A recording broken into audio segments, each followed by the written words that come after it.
President Cyril Ramaphosa is visiting some of the areas worst hit by flooding in Limpopo. The local government is considering declaring a disaster in the area. Disruptive rain has caused widespread flooding and damage in parts of Limpopo and Mpumalanga provinces. Newzroom Afrika's Zola Sholwana is in Giyani, which is where the president is due to land this afternoon, and let's talk to her now. Zola, good evening to you. We were talking just a moment ago about what people worst affected by these floods are trying to do at this time. You'll tell us exactly what it is that they have been doing, but perhaps uppermost in mind for them is government help. Has there been any forthcoming?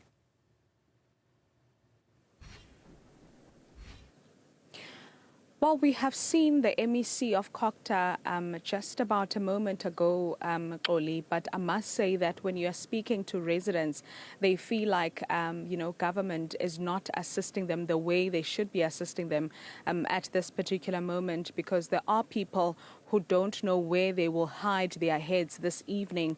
I mean, just about a day ago, many of them had homes where I'm standing, and those homes were washed away by floods, and also, with their belongings, meaning that at this present moment, they remain, without property. And really, it's quite frustrating for them as they feel like they should at least have someone who's going to give them a direction as to what do they do from now, where do they move, because they are, quite desperate for assistance at this particular moment. I mean, homes were submerged here a couple of hours ago. Household goods were washed away, and basic infrastructure was damaged in many parts of various districts here in Limpopo, and we know that in several villages, residents, were seen sifting through rubble where their houses once stood, and of course, this is where we are at this moment. And they were hoping to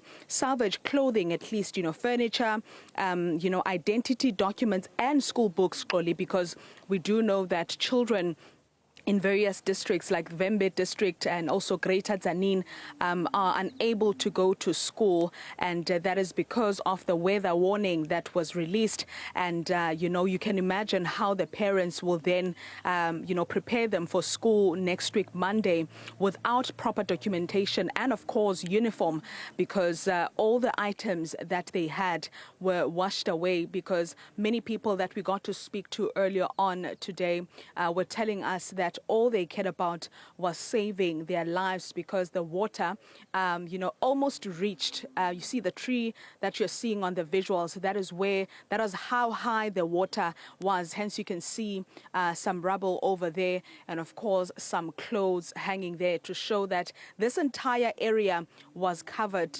by water. It's not far from a stream, Xoli, and residents are saying that this was the first time they saw a disaster of this magnitude. They have experienced heavy downpours, previously in the previous years, but what they saw today and in the past few days is something that they have never seen. Now, despite the scale of destruction, many affected residents are saying that assistance from government has been slow or insufficient, where they are saying that they haven't, been told about temporary shelters, the way they will be sleeping tonight, because their structures, especially those whose houses, survived, their structures are deemed unsafe for occupation for at least, this period, while we are expecting more rainfall here in this village in Giyani. Very much, Zola Sholwana, live for us there in Giyani.